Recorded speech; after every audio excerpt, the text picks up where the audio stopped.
I want you to do a thought experiment with me. And the point of the thought experiment, I hope, will be to convince you that some of the negativity we see on social media about people's progress in fitness and health is not only mean-spirited, but actually really, really stupid. So here's your thought experiment.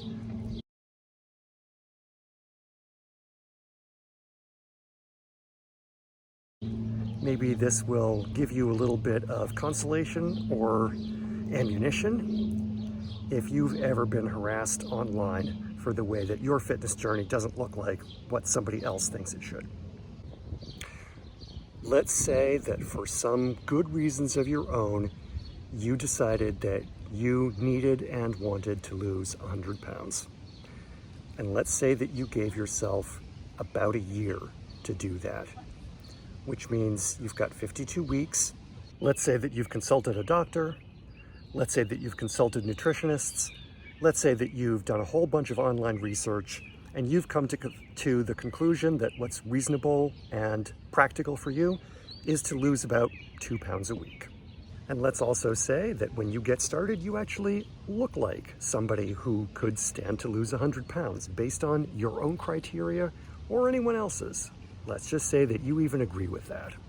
Now, let's say that it's been 6 months, half a year, 26 weeks, and you've achieved your goal. So you have lost 52 out of the 100 pounds that you set out to lose.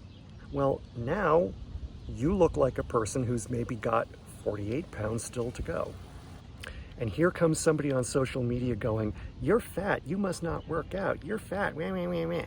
I'm not making this up out of nowhere.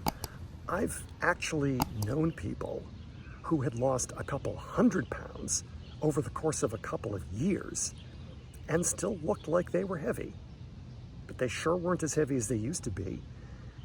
And even at whatever weight they were now at, they were very strong, had great stamina, and were very fit, at least in comparison to where they started, and frankly, in comparison to a lot of people who are walking around in bodies that don't look like they're heavy, but also, practically speaking, can't do the work because the people in those bodies haven't learned how to do the work or don't do it.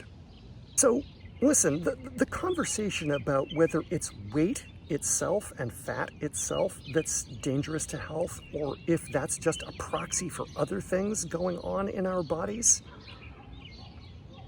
that's a separate conversation. Just listen to the insanity of the part where people who don't know you think they can tell how fit you are, how much you exercise, and how dedicated you are just by looking at pictures or video of your body and drawing conclusions from that. It's insane. It's stupid as hell. And you don't need to take on any of people's negativity about it. Now, all other things being equal, we're human beings. We actually are responsive to the things that people tell us they feel about us. So I'm not ever going to minimize the fact that this kind of stupid negativity online has effects. It absolutely does. But just think for a moment about the craziness of people leaping to conclusions about your personal health and your journey just on the basis of seeing some kind of digital representation of you, or even running into you in real life for 5 minutes. That's whack as fuck. You don't have to give into it.